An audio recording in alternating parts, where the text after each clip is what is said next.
ګرانو کتونکو سلامونه د 400 وابډې نه ملازم بوزمه سلی بوزمه پالټ دی خو پالټو نه وته نو نور نقصان کوي دلته کې چې رالو تیل نشته په ګاډي بالکل جامپ ولاړ دي خو دا تیل د نن نه نشته دا د میاشتو نه سوپرډنټان د وابډې خلکاران چې تنخواه والي نو خپلو کې چاندو کې ولي حکومت خیر ته ناست دی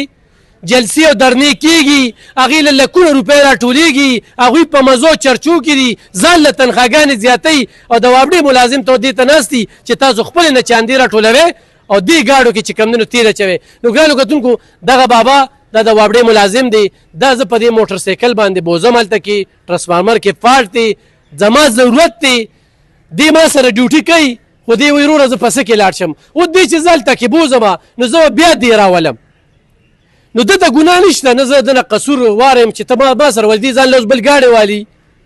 دله دونه تنخواه ته لکونه روپۍ ورکې دومره مراعات ورکې او بل دې قوم ته دا وایم چې وابډې والا ته یونټ دی دا دي ولې دې پولیس ته یونټ نشته د ګیس والا ته یونټ نشته د ایس او ډي سي ته نشته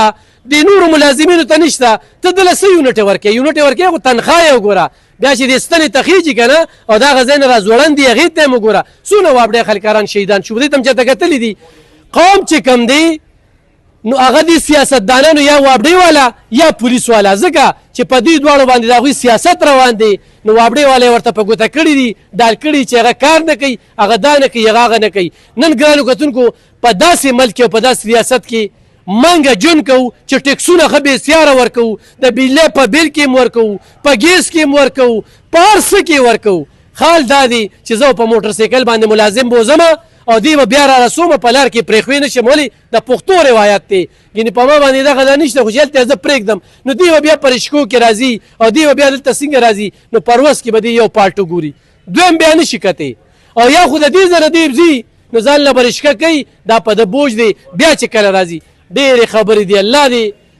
دا ړانده وزیران کاڼه وزیران او دا په لاور کې چې ورته پمپ لګولی دی دغه افسرانو ته د وابډې ملازمینو ته افسرانو ته دوی په سر چې